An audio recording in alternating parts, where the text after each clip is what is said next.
Terima kasih pemirsa, Anda kembali bersama kami. Pemirsa, Menteri Pendidikan Dasar dan Menengah Abdul Muti akan menyiapkan 2 strategi guna menekan angka anak putus sekolah yang kian mengalami peningkatan. 2 strategi itu meliputi penghidupan kembali pendidikan non-formal serta pembangunan rumah belajar.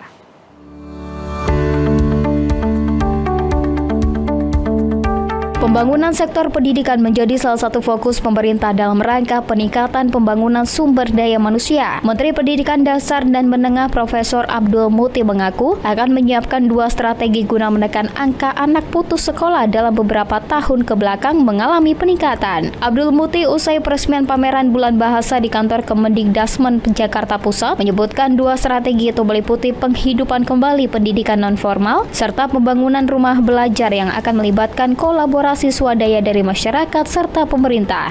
Pihaknya menilai penghidupan kembali pendidikan non-formal merupakan bagian penting dalam perluasan akses pendidikan untuk anak-anak Indonesia dari berbagai lapisan. Muti juga menyebut dari hasil amatannya, terdapat berbagai macam faktor yang menyebabkan anak putus sekolah. Di antaranya tentu faktor ekonomi, kondisi tempat tinggal, hingga keterbatasan fisik. Oleh karena itu, ia berjanji akan berupaya maksimal untuk menyediakan beragam opsi untuk mengakses pendidikan sehingga lebih terbuka dan terjangkau bagi anak-anak Indonesia. Angka putus sekolah itu kan faktornya berbagai macam ya, sebagian karena alasan ekonomi, sebagian juga karena alasan domisili kan. Kita sering ya mendapatkan kiriman video-video dari masyarakat yang menggambarkan betapa susahnya perjuangan anak-anak kita untuk bisa ke sekolah, dan juga memang sebagian karena faktor-faktor yang mungkin bersifat intelektual ya.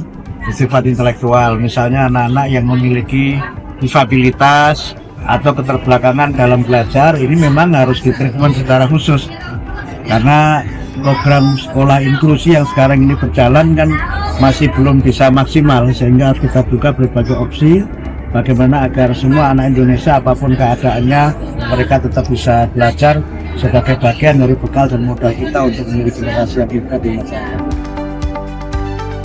Pemirsa, Menteri Pendidikan Dasar dan Menengah Abdul Muti meminta para pemuda agar menggunakan bahasa Indonesia dengan baik dan benar dalam berkomunikasi. Bahasa Indonesia merupakan bahasa persatuan yang menegaskan kedaulatan budaya dan identitas bangsa yang majemuk.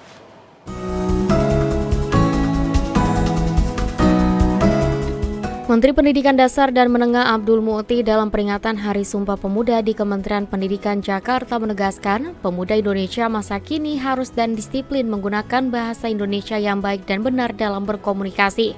Bahasa Indonesia merupakan salah satu butir Sumpah Pemuda yang menjadi sarana perjuangan meraih kemerdekaan, sehingga pemuda Indonesia memiliki tanggung jawab menjadikan bahasa Indonesia sebagai bahasa utama di negeri sendiri. Abdul Muti juga mendorong pelestarian bahasa daerah, namun juga terbuka terhadap bahasa asing sebagai adaptasi pergaulan antar bangsa. Dengan mengucap Bismillahirrahmanirrahim dan memohon ridho Tuhan Yang Maha Esa bertepatan dengan Hari Sumpah Pemuda, bersama ini saya canangkan gerakan untuk bangga, mahir, dan maju dengan bahasa Indonesia.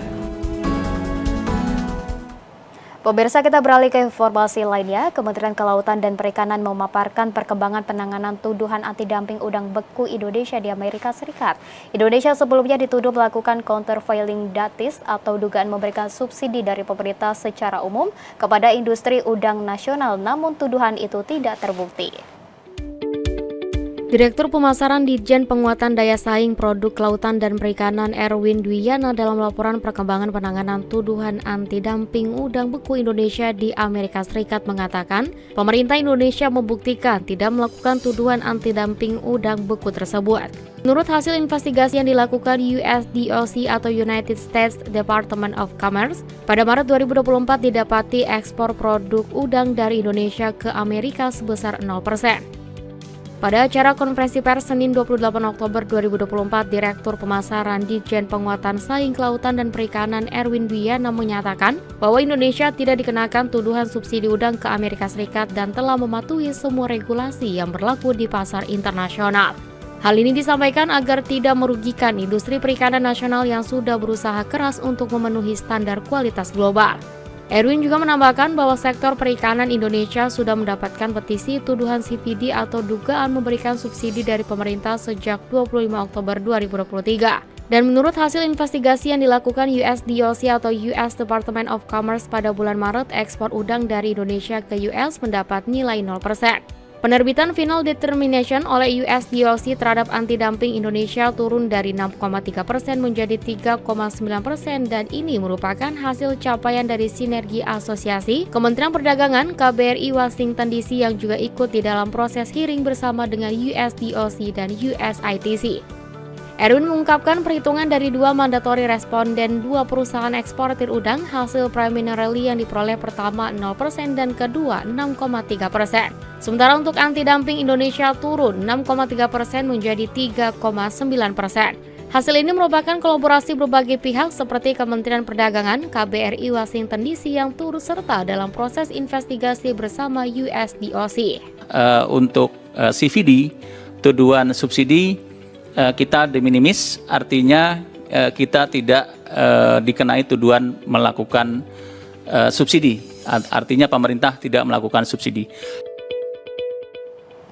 Pemirsa, Badan Pengawas Obat dan Makanan berhasil membongkar gudang toko online produk kosmetik impor ilegal dari akun platform belanja online Kimberly Beauty 88.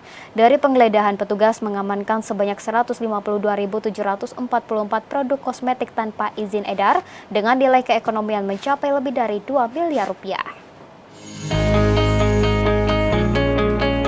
Badan Pengawas Obat dan Makanan melakukan penindakan sebagai tindak lanjut atas informasi masyarakat terhadap adanya penjualan kosmetik ilegal dengan akun Kimberly Beauty 88 pada Kamis 24 Oktober 2024. Penindakan dilakukan di gudang toko online yang berada di 2 lokasi beralamat di Jalan Jelambar Utama nomor 17 dan Taman Duta Mas Blok A3 Jelambar Baru Grogol Petamburan, Jakarta Barat. Kepala BPOM Taruna Ikrar menjelaskan pemilik toko online tersebut telah melakukan usaha penjualan kosmetik pada platform Shopee dan Tokopedia selama kurang lebih 1 tahun dengan penjualan online sekitar 400 paket kiriman per hari. Produk yang dijual berupa kosmetik impor ilegal dengan merek Lameila dan SVMY yang berasal dari Tiongkok dengan proses impor melalui jasa pihak ketiga. Pada saat dilakukan penindakan, petugas menemukan 158 item atau 152.744 pieces produk kosmetik tanpa izin edar dengan nilai keekonomian mencapai lebih dari 2,2 miliar rupiah. Selain itu ditemukan juga paket kosmetik impor siap kirim,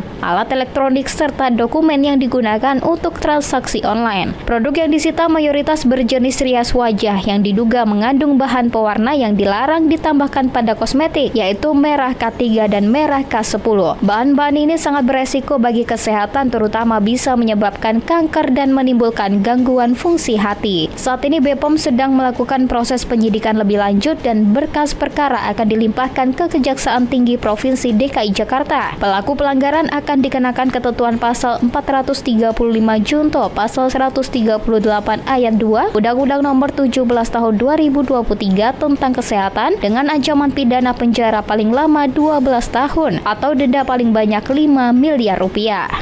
Temuan produk kosmetik tersebut sedang dilakukan pengujian di laboratorium. Dari hasil pendataan barang bukti diketahui nilai ekonomi dari hasil pengedaran secara online yang telah dilakukan mencapai 2,2 miliar. Tapi 2,2 miliar ini baru yang terlihat yang sekarang ada. Kita duga ini bisa puluhan bahkan ratusan miliar. Pemirsa, kami akan segera kembali dengan informasi lainnya, tetaplah bersama kami.